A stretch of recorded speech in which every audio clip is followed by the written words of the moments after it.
This is the centennial anniversary of Einstein's birth, and tonight's recipients have taken a large step toward achieving what Einstein attempted but failed to accomplish.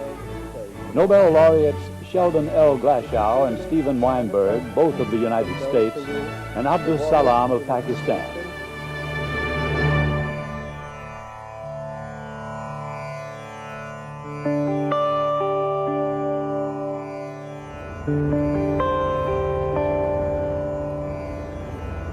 I think what's remarkable is just take a look around us. We began here.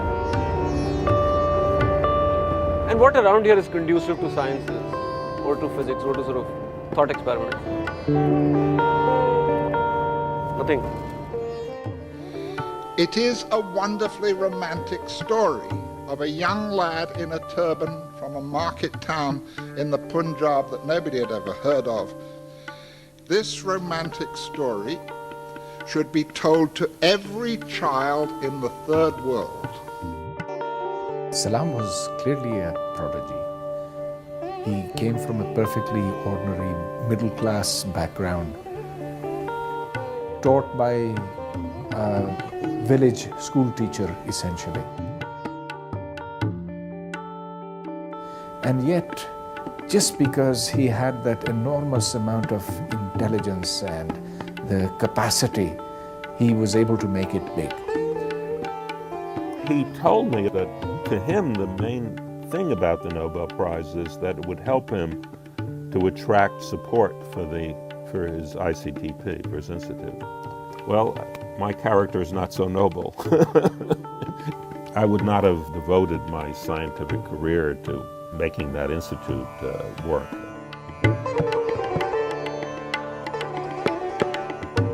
You know, being so busy with the institution, how did Salam manage to do his physics? I think he had two halves of his brain which were coexisting. One half was working in parallel with the other. He was able to switch from scientific administration or administration to science in a microsecond.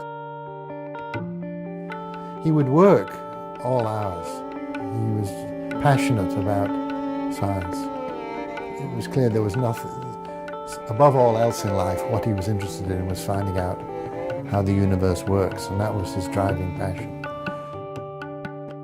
So we've always kept a tradition that this room will be kept with all his books, his bed, pictures were where they were, books were where they were. So if he was to come back now, he wouldn't feel particularly uncomfortable. And I remember probably when I was about 6 or 7 years old, and when he was here, I would ask my mother if I could bring my bedding down here and sleep on the floor there, just to sleep in the same room as my father, because I saw so little of him, and I wanted to be with him as much as possible. My father's accounts of Cambridge in the 40s are full of the films he saw. The Red Shoes was his favourite. The experiences, it was full of life. And, everything touched him, everything reached him. So this is his portrait. He had 3 full-time jobs at least.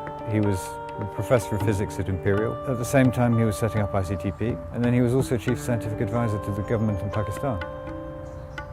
And how he managed to combine these things, I cannot even begin to imagine. It is superhuman, and yet I think that he was all the time subject to very human fears. He was always worried that he wasn't doing enough. Now, we were at Quaid-e-Azam University. I personally argued with the chairman of my department that he is the most celebrated person in South Asia at the moment. We must have him on campus. Well, the Jamaat said, if he comes, we shall break his legs. There was also the directorship of UNESCO. After that, he became. That was really when he started. His illness really started. I think a lot of it had to do. He was extremely disappointed at Pakistan. They put up another candidate, which really blocked his chances. It didn't change his loyalty to Pakistan. No, he was loyal to Pakistan to the end. Were you expecting that sort of reception when you landed in Lahore? No, absolutely. You thought there'd be people there, but a line of people, it just went so far back, and just because they had been told that the body of Abdus Salam is coming through. And these are not Ahmadis, these are ordinary people. And that actually goes back to your point. Everything he did was for those people. To hell with the politicians, to hell with the games they wanted to play. It was the people who he was there for. That love, that affiliation, it stayed with him till the very end. And all this in spite of what the country did to him. He's a very tragic figure. But then that is his greatness. We, the present generation, seem to have inherited a house which has no windows, and its walls are very high, and it's very difficult to know whether we have inherited a house or a prison.